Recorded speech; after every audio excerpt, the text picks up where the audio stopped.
Santiago capítulo 4, versículos del 1 al 4.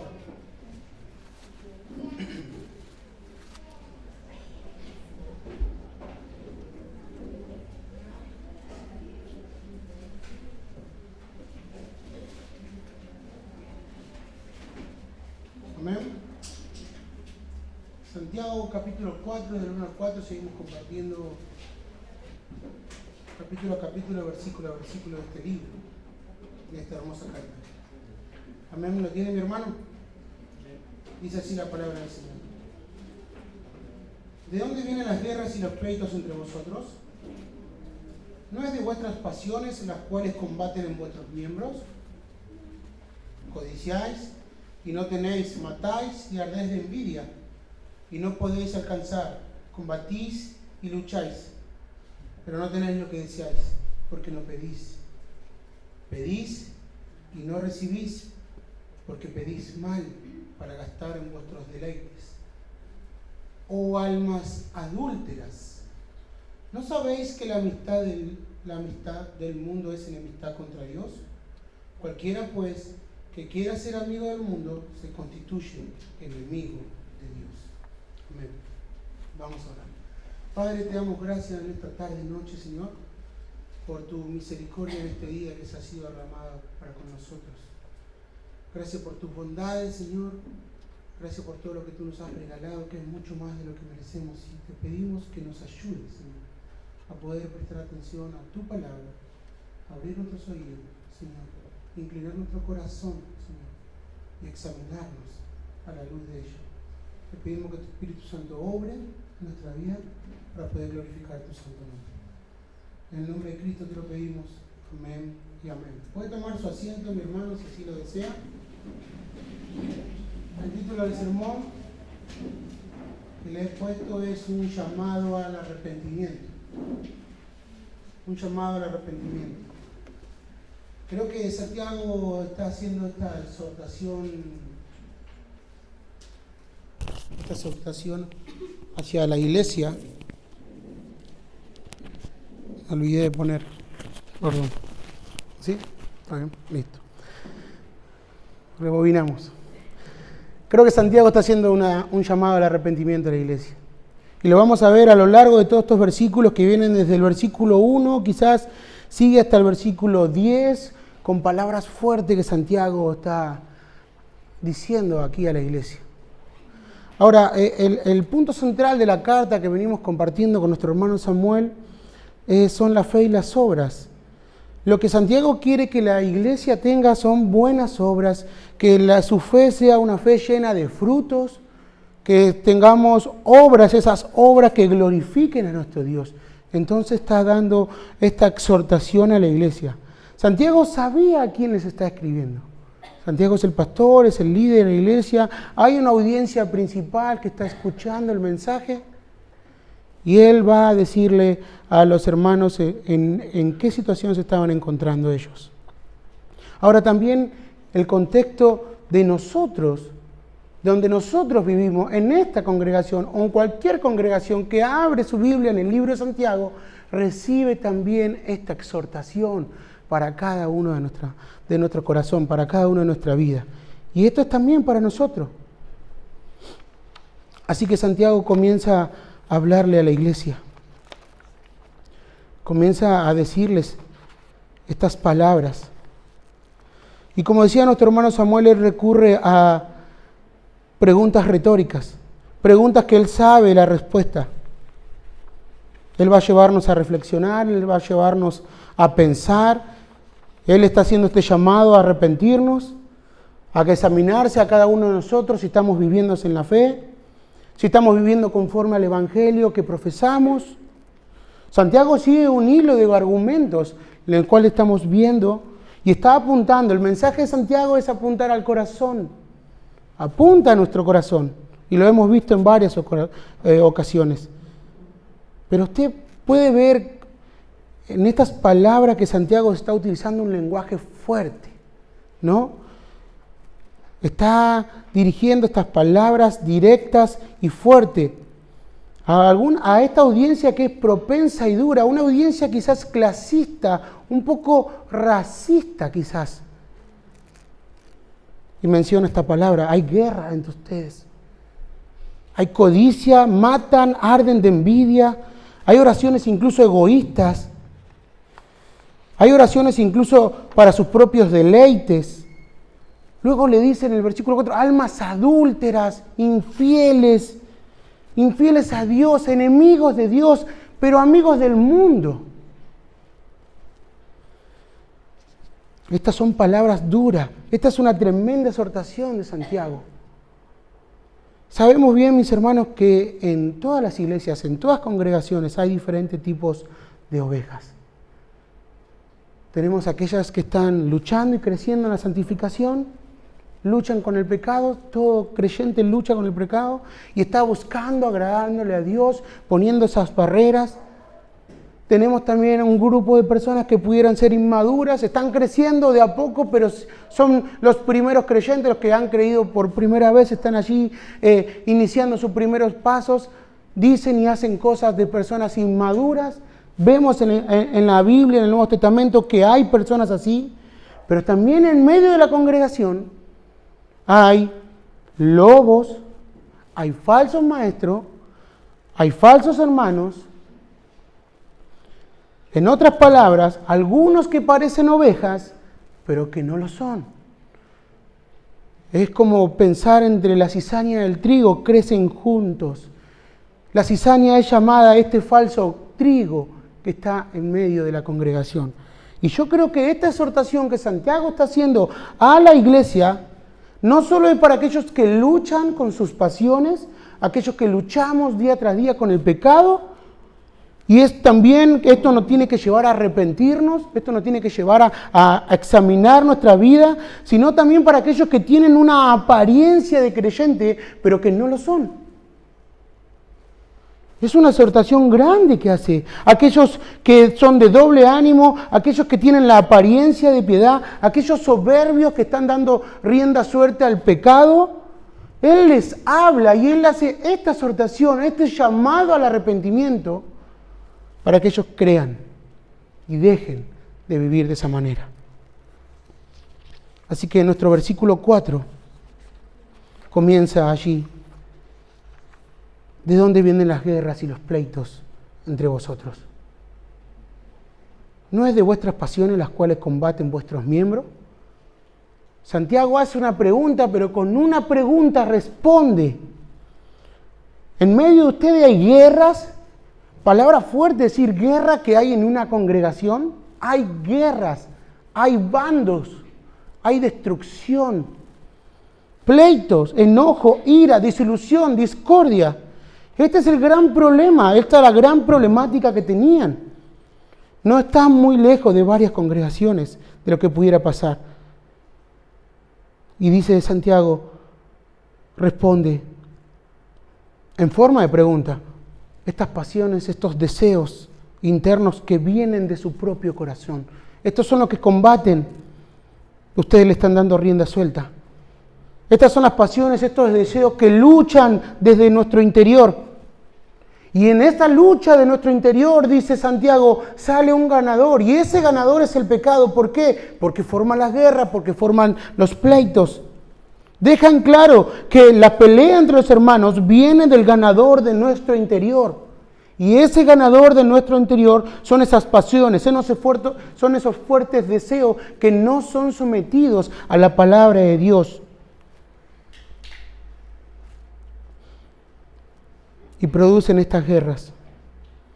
Si bien todo creyente, mis hermanos, tenemos estas luchas en nuestro interior, que batallamos constantemente,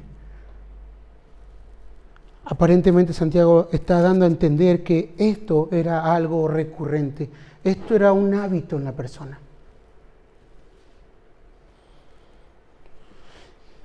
Y coincido con lo que decía nuestro hermano Samuel.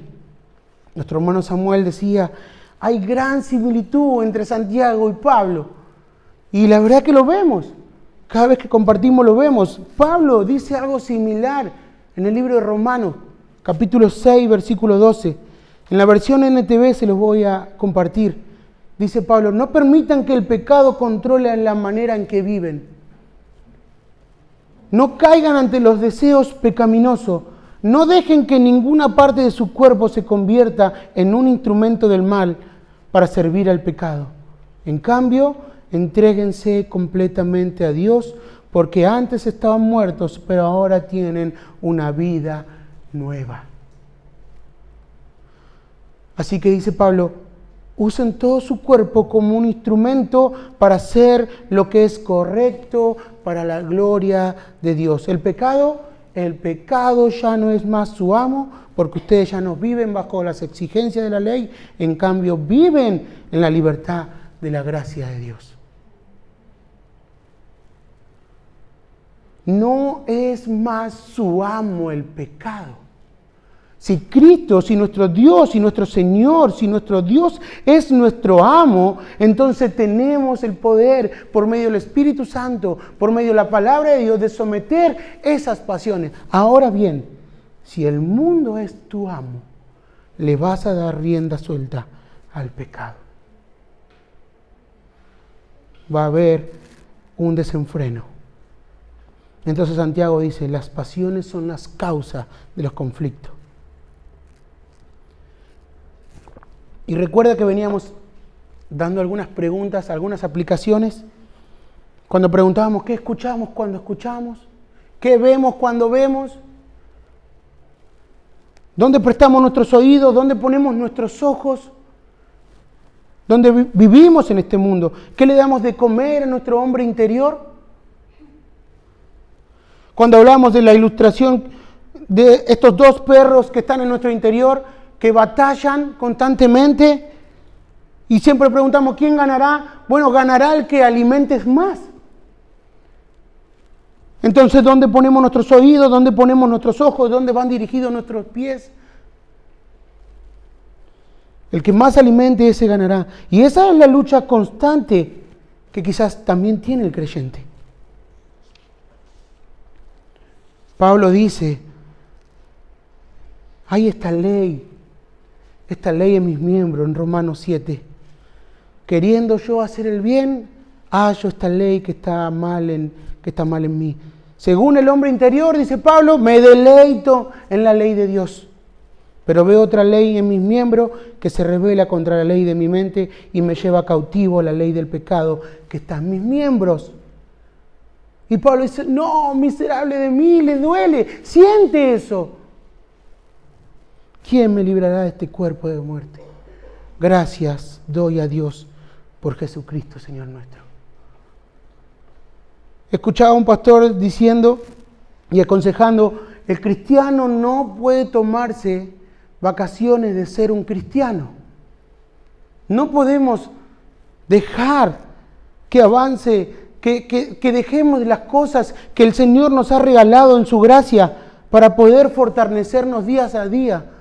No podemos. Debemos estar alerta. ¿Por qué? Juan también nos dice en 1 Juan, todo lo que hay en el mundo, los deseos de la carne, los deseos de los ojos y la vanagloria de la vida no proviene del Padre, sino del mundo. Entonces corremos peligro cuando no hacemos las cosas que tenemos que hacer. Debemos tomar medidas, debemos tomar distancia, debemos mantener lejos aquello que nos pudiera hacer caer. Y esa es la lucha que tiene el creyente. Pero Santiago hace esta seguidilla de cómo sale a la luz el pecado. Perdone que se me mezclaron las hojas. Dice en el versículo 2, codiciáis y no tenéis, matáis y ardéis de envidia y no podéis alcanzar, combatís y lucháis, pero no tenéis lo que deseáis porque no pedís. Hay un fuerte deseo, hay una codicia fuerte. Y Santiago está hablando de este fuerte deseo quizás de algo material, de algo lo que pudiera tener el prójimo, lo que pudiera tener mi hermano. Hay un corazón guiado por las pasiones. Esto es un corazón soberbio que no se somete a la voluntad de Dios. En los versículos anteriores que compartía nuestro hermano Samuel dice, en medio de ustedes hay celos amargos, hay una ambición personal en su corazón, porque son arrogantes, mienten en contra de la verdad. Esta sabiduría no proviene de Dios, esta es terrenal, esta incluso es diabólica. Dejen de vivir de esa manera. Por eso, en versículo más adelante, en el versículo 6, vamos a encontrar que Él los llama soberbios. Sométanse, humíllense. Lejos de ser humildes, ellos están viviendo una vida de soberbia. Ahora, automáticamente, Él nos está hablando en todos los versículos, y creo que este es un poco el punto del pasaje. Santiago desde el principio les viene diciendo, les viene hablando sobre esta audiencia que es soberbia, esta audiencia que es orgullosa. Claro, dijimos que son los primeros creyentes que salieron en la dispersión, los primeros judíos cristianos. Él al principio de la carta empieza a animar a los hermanos a pedirle sabiduría a Dios en abundancia, a no culpar a Dios por sus propias tentaciones. Él les está diciendo, estas cosas salen de su propio corazón. En mayor intensidad arranca incluso el capítulo 2 exhortando en contra de la discriminación, en contra de los prejuicios entre los hermanos. No deben vivir de esta manera. La fe que tiene, si no está acompañada de las obras, no es muerta en sí misma, no es una fe genuina. Y toma el ejemplo de nuestro padre Abraham, que él creyó y automáticamente obró. Incluso ustedes tienen la intención de ser maestros y le dan la advertencia, no es un mal deseo ser maestro, pero fíjense cómo están viviendo, qué es lo que van a hablar con su boca, con su lengua. Están asesinando a sus hermanos, hablan mal de ellos. Fíjense en la lengua, es un fuego, es un mundo de maldad. No pueden dominarla. Tienen prejuicio sobre aquellos que Jesús compró. Se creen sabios y su conducta no muestra la manera sabia en que viven. Entonces podemos ver el hilo que viene y que resalta Santiago, entrando aquí en el capítulo 4, esta enérgica exhortación, esta exhortación fuerte, y esto es la soberbia que tenían estas personas. La soberbia es un deseo excesivo por uno mismo. La soberbia rechaza sujetarse a Dios. Es una actitud de altivez, de presunción, de engreísmo. La soberbia implica negar o ignorar el poder y la autoridad de Dios, prefiriendo solamente la propia sabiduría y en su propia voluntad. No se someten a Dios. Por eso Santiago dice, sométanse a Dios, humíllense. El soberbio se cree superior a los demás y no se preocupa por sus necesidades o sentimientos. ¿Y sabe qué, mi hermano? Cada uno de nosotros tenemos un poco de esto. Cada uno, estoy seguro que sí, en mayor o en menor medida. Entonces Santiago les dice, ¿codiciás? ¿Querés tener siempre la razón con este corazón soberbio? ¿Estás ardiendo de envidia? ¿Esto te está consumiendo? ¿Por qué están teniendo ustedes celos amargos? ¿Están cegados en sus corazones? Incluso podés llegar hasta matar. Algunos dicen que allí matar es una hipérbole, es una exageración, o es uno de los pasos que pudiera llegar de tanto que se está consumiendo por dentro. Pero en otra manera de verlo, como lo venimos viendo conforme al contexto de la lengua, pudiera decir que Santiago matáis, está hablando cuando ustedes van a hablar, matan, cometen homicidio, porque es lo que nos enseña nuestro Señor Jesús allí en Mateo. Entonces el soberbio, el orgulloso, combate para él tener siempre la razón a toda costa. No importa si tiene que herir. Su fin es verse el centro de atención, que las luces estén dirigidas hacia él. Entonces también sus oraciones son egoístas. Sus oraciones son egoístas, solamente para un disfrute pasajero y placentero de uno mismo. Versículo 3. pedís y no recibís, porque pedís mal para gastar en vuestros deleites. Ahora estas personas están en medio de la iglesia. ¿Cómo puede ser una persona soberbia que no quiere escuchar la palabra, que no quiere ser animado con el hermano, está constantemente peleando y buscando discordia? Está en medio de la iglesia. Las oraciones cargadas de pasiones, de nuestras pasiones que no glorifican a Dios, oraciones hipócritas, y automáticamente quizás a usted también se le viene a la mente la oración del fariseo y el publicano. Estos malos deseos que combaten y no son sometidos a la palabra de Dios, lo dirigen a Dios equivocadamente. Y también tenemos un poco estas cosas. ¿Cuántas veces nosotros solo pedimos por nosotros mismos, para nuestro beneficio propio? ¿Cuántas veces pedimos para que el hermano, Señor, cambie la actitud, porque cada vez que le hablo, cambie la actitud de mi hermano, pero no pido realmente para que el Señor cambie mi actitud hacia la respuesta de Él, para yo ser más manso, para ser más humilde, para tener más paciencia, para tener más amor, para poder soportar más a mis hermanos?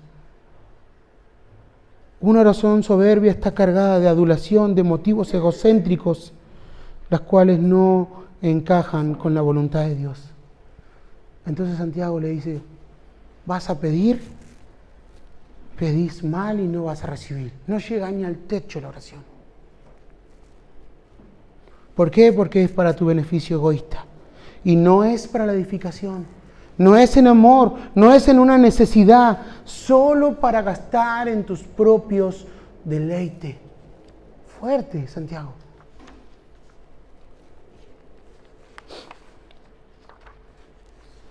¿Por qué iría una persona soberbia a pedir? No iría. ¿Por qué? Porque piensa que no tiene que pedirle a Dios sabiduría. Yo ya sé cómo enfrentarla. Mire cómo dice la parábola del fariseo y el publicano en Lucas 18, del 9 al 14. Nuestro Señor Jesús comienza diciendo, a unos que confiaban en sí mismos, como justos, se autoproclamaban, y menospreciaban a los otros, dijo también esta parábola. 2 hombres subieron al templo a orar. Uno era fariseo y el otro publicano. El fariseo, puesto en pie, oraba consigo mismo de esta manera: Dios, te doy gracias porque no soy como los otros hombres, ladrones, injustos, adúlteros, ni aun como este publicano. Ayuno 2 veces a la semana, doy diezmo de todo lo que gano, mas el publicano, estando lejos, no quería ni aun alzar los ojos al cielo, sino que se golpeaba el pecho diciendo: Dios, sé propicio a mí, pecador. Os digo que éste descendió a su casa justificado antes que el otro, porque cualquiera que se enaltece será humillado, y el que se humilla será enaltecido. ¿Qué decía el fariseo? Señor, menos mal que me salvaste. Prácticamente Jesús en la cruz no cubrió tantos pecados, no tenía tantos pecados yo, algunos nada más. Se creían justos. Se creían justos. Entonces les va a decir en el versículo 4: oh almas adúlteras, oh almas adúlteras, ¿no sabéis que la amistad del mundo es enemistad contra Dios? Cualquiera, pues, que quiera ser amigo del mundo, se constituye enemigo de Dios. Y estas palabras aún suenan más fuerte para el pueblo judío. ¿Por qué? Porque él está diciendo adúlteros, infieles, y no está hablando aquí de la infidelidad sexual, sino una infidelidad espiritual. Este término se utilizaba para el pueblo de Israel porque era un pueblo infiel a Dios, porque se habían vuelto a otros dioses, porque habían dejado y se habían ido al mundo y no querían obedecer. Entonces, decir esta palabra a esta audiencia es meter el dedo en la llaga, escucha. Lo que están haciendo es vivir como el mundo. La manera en que se están comportando es un comportamiento del mundo. Y realmente no están creyendo en Dios. Tienen una apariencia de piedad, pero no la tienen. Jesús dijo esto mismo también en Mateo 12:39. Generación mala y adúltera, infiel a Dios. Y Santiago lo viene diciendo desde el principio. En el capítulo 1, versículo 27, él le dice, la religión pura y sin mácula delante de Dios el Padre es esta: visitar a los huérfanos y a las viudas en sus tribulaciones. En este contexto, aquellos que iban a visitar a las viudas y a los huérfanos en sus tribulaciones habían recibido un cambio de parte de Dios, porque eran desplazados de la sociedad. Cuando el Evangelio comienza a obrar en las vidas, cuando Cristo murió y resucitó, cuando el Evangelio comienza a obrar en cada una de las personas, el amor de Dios se ve reflejado en estas cosas. Entonces Santiago le dice, en medio de la sociedad donde ustedes están viviendo, si se comportan de la manera en que van a visitar a los huérfanos y a las viudas, en medio de esa tribulación, es que Dios ha obrado en sus corazones. Pero si ustedes no hacen estas cosas, si la fe que ustedes dicen tener en Dios, en Jesucristo, no demuestra con estas obras, realmente deben examinarte. Realmente deben examinarse. Dice él, visitar a las viudas y a los huérfanos en sus tribulaciones y guardarse sin mancha del mundo. La actitud soberbia e hipócrita de pensar que estoy siguiendo al Señor, pero sigo amando las cosas del mundo, pero me sigo inclinando en las cosas del mundo, pero estas cosas del mundo que aún me siguen atrayendo y no las quiero soltar, sino que cada vez me voy más allá. Entonces Santiago dice, examínate, arrepiéntete. Y este es el llamado que creo que Santiago está haciendo a la audiencia. Arrepiéntete y vuelve, sométate a Dios, humíllate. Ahora, Santiago dice unas palabras también más fuertes. Ellos dicen, estas palabras que Santiago está diciendo, dice, cualquiera que quiere ser amigo del mundo se constituye enemigo de Dios. No, diría. Yo soy amigo de Dios. ¿Por qué? Porque mi padre de la fe es Abraham. Abraham es amigo de Dios. Por ende, yo también soy amigo de Dios. Yo no soy amigo del mundo. Soy amigo de Dios. ¿Por qué? Porque mi padre es Abraham. Y esto es lo que le está diciendo Santiago. No. Tú no eres amigo de Dios. Tú eres amigo del mundo. Y para un judío decirle eso era algo terrible. Las actitudes que tienes, las guerras, los pleitos, la fe sin obra, los prejuicios, la actitud egoísta en tus oraciones, viene de tus pasiones desenfrenadas. Más bien eres amigo del mundo que amigo de Dios. Tú no tienes nada que ver con Abraham. Eso es lo que le está diciendo Santiago. Tú no tienes nada que ver con Abraham. Y esto es un golpe al ego de cada una de las personas. Abraham creyó y su obra confirmó esa fe, pero ustedes solamente demuestran un amor propio egoísta, que son amigos del mundo. Entonces él les dice, humillaos, sométanse. Más adelante usted va a escuchar que dice, pecadores, laven sus manos. Este es un llamado general que Santiago hace a aquella audiencia, pero también la hace para con nosotros. Es un llamado al arrepentimiento. Quizás en este tiempo, mi hermano, estás pasando con algunas luchas internas. Quizás estás peleando con algunos pecados. Mira, quizás estás leyendo y ya has dejado un poco de leer, ¿no? Quizás no quieres orar. Quizás ahora ya te cuesta venir a congregarte. Primero porque hace frío. Segundo porque hace calor. Tercero porque caen las hojas. Cuarto porque las hojas florecen. Siempre tenemos unas excusas. A medida que vas dejando las bendiciones que Dios nos ha regalado, vas tomando algunas cosas del mundo. Porque ese tiempo que tú dejas de hacer las cosas que el Señor le agrada, que te va a animar, que te va a edificar, lo haces para agarrar las cosas del mundo. Sutilmente, piénselo, sutilmente. El mundo te está ofreciendo cosas que quizás tu corazón va deseando y vas dejando, tu corazón se comienza a afanar y luego se enfría. Se empieza a enfriar, ya no estás receptivo como antes, te fastidia incluso tu hermano, ay, Johnny está al lado mío, me fastidia incluso su presencia, te fastidia, no hay preocupación por el hermano que está al lado, no hay preocupación por la iglesia, mucho menos por los perdidos, no hay temor,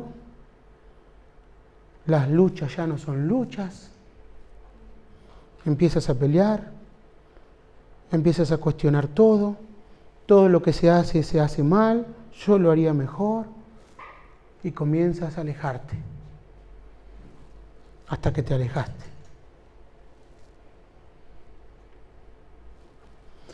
Hace un tiempo, en la congregación allí en Catán, un hermano estaba pasando por diferentes luchas.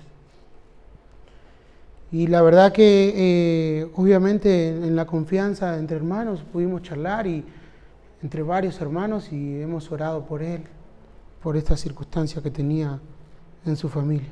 Siempre orando, siempre animando.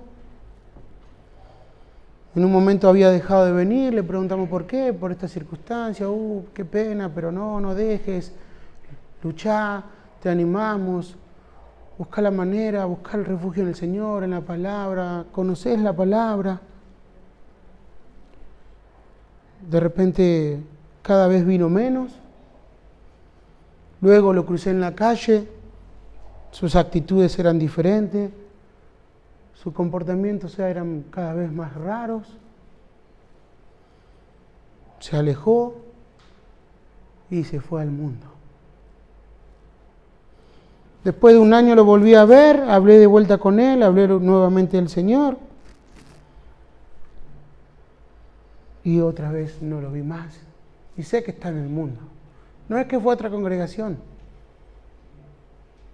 No es que dejó de hacer una actividad dentro de la iglesia y pasó a hacer otra porque oró y el Señor le dijo, bueno, esto no es para vos, quizás te conviene hacer esto. No es que buscó otra manera, no es que solamente fue, él dejó y se fue al mundo. Qué triste. Había un corazón dividido allí. Hemos adulterado espiritualmente. Él ya está en el mundo ahora. La pregunta es, ¿es un creyente? No lo sé. Creo que no. No lo sé. ¿Santiago sabía que eran todos creyentes? ¿Santiago sabía que eran todos creyentes? Bueno, en los versículos, en los capítulos anteriores hemos visto que decía, hermanos míos amados, hermanos míos hermanos, pero no creo esta exhortación que Santiago dice, está pasando en medio de nosotros, exhorta a que se arrepientan si viven de esta manera. Pero mi hermano, si sientes que está pasando esto en tu vida, en este tiempo, no pases más por esto, arrepiéntete, somete al Señor. Busca ayuda, busca salida. No vuelvas a donde el Señor te rescató. Pablo, hay un ejemplo claro que Pablo habla en 2 de Timoteo. Demas se fue al mundo, me abandonó, dice Pablo. Me abandonó. No es que volvió y no soportaba la persecución. No es como Marcos, que fue a la iglesia nuevamente y fue guiado por Pedro. Dice, Demas me abandonó y se fue al mundo. Dejó al Señor. Y él lo había mencionado en Colosenses, en Filemón. Demas lo dejó y se fue al mundo. Mi hermano, no sé yo exactamente cuándo fue la fecha exacta de mi conversión. No lo sé. A veces escucho a los hermanos, algunos hermanos que dicen tal fecha, yo sé que el Señor me llamó, ahí escuché la voz de Dios. Amén, y lo creo. Pero yo realmente no. Una vez fui con mi esposa a la casa de unos tíos y estaban con la palabra en la mesa, nos sentamos y luego ahí leímos la palabra, nos gustó, nos quedamos ahí, después fuimos de vuelta, después nos enviaron unos videos de Paul Washer y de los predicadores y empezamos, y de repente empezamos a leer y empezamos más y se van a juntar de vuelta y vamos de vuelta. Y después empezamos a concurrir a la reunión y así, y fuimos y nos encontramos acá. Y digo, bueno, ¿cuándo fue que el Señor hizo la obra? No lo sé si fue el 15 de mayo, el 23 de enero no lo sé la fecha exacta. Sé que el Señor de a poco fue moldeando su vida y fue dándonos más hambre de Él y de su palabra. No sé cuándo fue que estoy metido ya con el Señor y lo amo. Ahora piénselo al revés. ¿Cuándo fue que dejaste de hacer estas cosas y te fuiste perdiendo estas cosas que debían haberse multiplicado? Antes de pasar a la avenida de ir al mundo, ¿cuántos semáforos encontraste para darte cuenta que ibas a cruzar de vereda cuando dejaste de orar, cuando dejaste de leer, cuando dejaste de congregarte? No llegues a esa instancia. Esta exhortación es el llamado que Santiago hace al arrepentimiento, para que nosotros podamos examinarnos. No endurezcas tu corazón, entrégale las cargas al Señor. La soberbia del judaizante impedía que ellos aún clamen, porque el soberbio dice, yo no necesito a Dios. Dios me necesita a mí. Un gran error. Pero escuchando la exhortación de Santiago, puedes reconocer que te has alejado y Santiago nos dice, ven a Cristo. Sométete a Él. Humíllate a Él y Él te saltará. Amén. Oremos. Padre, muchas gracias por tu palabra, Señor, por tu amor inagotable, Señor, por tantas bendiciones que tú nos has regalado. Sabemos, Señor, que nos pudiera ofrecer